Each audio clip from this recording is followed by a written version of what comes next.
This episode is brought to you by SmartVestor. Connect with an investing pro near you at RamseySolutions.com/SmartVestor. Georgia is in Birmingham, Alabama. Hi, Georgia. How are you? Hi, I'm good. How are y'all? Better than we deserve. What's up in your world? Well, I was actually calling because my husband is very obsessed with you in a good way, and big on living like no one else, so later we can live like no one else. I've always admired and appreciated the dedication, but lately it's kind of taken an extreme turn and seems to be taking a toll on his mental health and, quite honestly, mine as well lately. So my question is, how do you suggest finding a balance between financial responsibility and unhealthy fixation? Well, we need Dr. John Deloney, I think. I don't think I'm qualified for this. I don't know. I mean, what in the world? How is his mental health slipping because he's extremely focused on a goal? That usually has the opposite effect of not mental health problems. I understand, exactly. So it just seems to be the only thing that he can really think about, and it seems like he sees that we're in his mind, he thinks that our financial situation is like way worse, or we're not where we should be in life right now, even though, in my opinion, I think that we're, in a good place. Okay, how long have y'all been working on this? Probably recently, like the last 2 or 3 years. So for 3 years, he's been super intense. Pretty intense. And what about you? She's tired. Yeah. It has really been, like, I don't want to seem like I'm, like, ungrateful for his dedication and all the effort that he puts into it, but it starts to kind of make me feel like, should I be worried? Even though I don't feel like we should be. Okay, so the two of you sit down and do a budget following our stuff, yes, right? Yes, we are on the every dollar budget. Okay, so when you guys sit down and do that, it's not a hopeful, yay, rah, we're making progress. Instead, it's a doom scroll? It's more of like, we should be doing more. He feels like he's not doing enough. Give me an example. What he feels like. I mean, like you're like you guys working your way out of debt? I want to buy some food, and he's like, no, you can't have food. Well, not to that extreme, but like if we do want to go out to dinner, it is still like, oh, we got to tighten up. We don't have any car payments, we don't have any credit card debt, we don't have any student loans. We've got over $100,000 in retirement. What is it? What is it? Wait a minute. I'm sorry. Do you know what baby step you're on? I do not. Okay, so you're really not plugged into all this stuff. You're just watching him do it. It's gotten to the point where it's like I kind of dread talking about it. So are y'all out of debt except your house? Yes.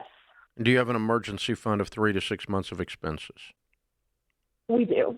Okay, then that puts you on baby steps, what we call 4, 5, and 6, which means you should move from. We teach that you, and if he listens this intently, he should know this, that you should move from intense to intentionality in baby steps 4, 5, and 6. 4 is we're putting 15% of our income away for retirement. 5 is we're addressing kids' college.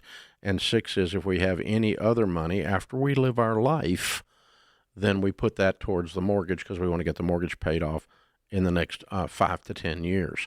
That is not intense. We teach in Live Like No One Else, don't go out to eat, don't go on vacation in the first 3 baby steps. And that's getting out of debt and having an emergency fund, not counting the house. And you're past that. You should have moved from not going out to eat to going out to eat in your budget with no guilt. Yeah. That's our teaching.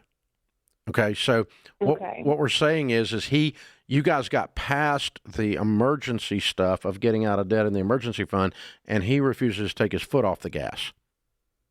Yes. Okay. And he's obsessing over every little thing, and it's spinning him out is what it's doing. It really is, It's stressing him out more than giving him freedom, Yeah. Yes. Which is such an interesting, we talked about this on another show last week together, how money becomes an idol for so many people. And some people, it's the chase of more, nicer. But on the flip side, it becomes an idol in this case where you're so obsessed with it in a negative way that it's like literally eating into the quality of your life because it's all you're thinking about. And that's not how it should be. Yeah. There should be a lot more freedom. And so there's something in him. Yeah, at the baby step that you're on, he's doing it wrong. If he's that obsessed with our show and with what Dave Ramsey and Rachel Cruz teaches, we don't teach what he's doing. We tell you to be intentional. I don't want you being wasteful and this, but it's not intense. Okay, the intensity is no going out to eat, beans and rice, rice and beans, no vacation till you get yourself out of debt, and accept the house, baby step 2, and finish your emergency fund. You told me you've done that, right? Correct. Okay, so now we're just saving for retirement, kids' college, and we're working to get the house paid off, and that is intentional. That's the stage you move up in car with cash. That's the stage you buy a new couch if you need one with cash. That's the stage you go on a decent vacation with cash. That's the stage that you go out to eat in your every dollar budget. All of those things should be in your every dollar budget, and there should be room for them. What's your household income, Georgia?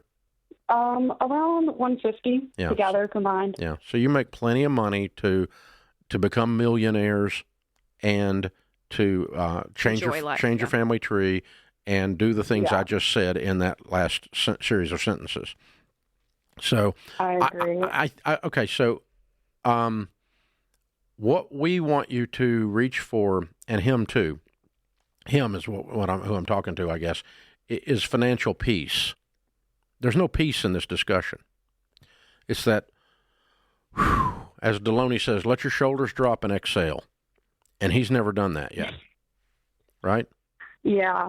And, I mean, he's 25, so if it's this intense here in this part of life, I can only imagine that if we don't do something about it, it's just going to get a lot more intense. Yeah, I think you guys need to sit down maybe with a good marriage counselor or maybe with your pastor, because this is kind of a spiritual thing at this stage. It's an emotional and spiritual thing. You just got to learn to enjoy the ride now. You've done a great job, and you need to enjoy the fruits of your labor. My guess is this is an intense dude, period, that he probably is this way about a lot of things. I don't know anybody like that, but but it could happen. Thanks for tuning in to Ramsey Everyday Millionaires. Need help with your investments? Connect with a SmartVestor Pro at RamseySolutions.com/SmartVestor or click the link in the show notes. Ramsey Solutions is a paid non-client promoter of participating pros. Learn more at RamseySolutions.com/SmartVestor.